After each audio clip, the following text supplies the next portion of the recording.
уважаеми зрители!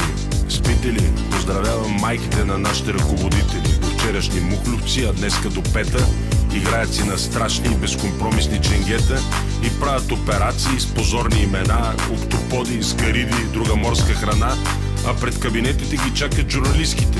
Такива журналистки само да искате, още не са я качили в джипа, а тя вече посяга и сваля му ципа. Такъв е живота. Поздравявам всички вестници и главните редактори и техните заместници. Всеки пише за всичко, а от нищо не разбира. Толкова е гнусно, че не ми се коментира. Не ми говорете за закон и конституция. В тая държава всичко е проституция. Пак ли ще живееш в лъжа? Нема такава държава. Пак ли ще търпиш и до кога? Нема такава държава. Няма смисъл от това и последната илюзия умря. В тая страна на власт и глупостта. Добър вечер, уважаеми зрители! Спите ли? Колко данък ще вземат на народните будители? Двама-трима студенти уморено протестират. Няма шанс тук за тях. Най-добре да емигрират. Силиконов живот, силиконови цици, силиконови мечти и фалшиви политици. Всичките живеят в някаква тъпа реклама, в която свободата е сравнена с салама. Новините започват с дебат за бюджета. Ви дебати е бати, депутати и ментета. На трибуната качва се некъв педерас. Педерас, но облечен във власт. В устата му глупости, в очите му злоба. Той тая власт ще стиска до гроба. А щом свърши поредния смешен дебат, ще отиде да чука в студентския град. Пак ли ще живееш в лъжа?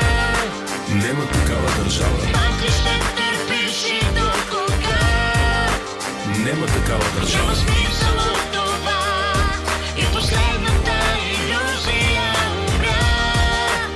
В тая страна на власт и глупостта. Добър вечер, уважаеми зрители! Спите ли? Или чакате да дойдат поредните спасители? Колко пъти се повтаря старата история, изхвърляме единия, прегръщаме втория.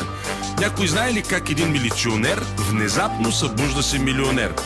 И нали уж са нови, а пак са си същите, правят се на шефове, гледат мрачно, мръщат се и изведнъж става ясно, че са пълни с имоти. И изведнъж става ясно, че са пълни идиоти.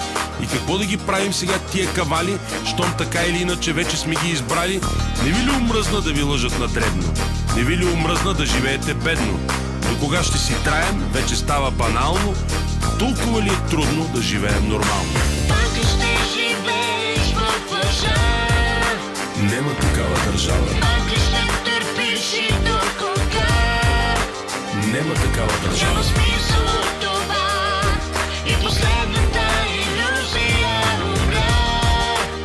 В тая страна на власт и глупостта. Абе, нема такава държава.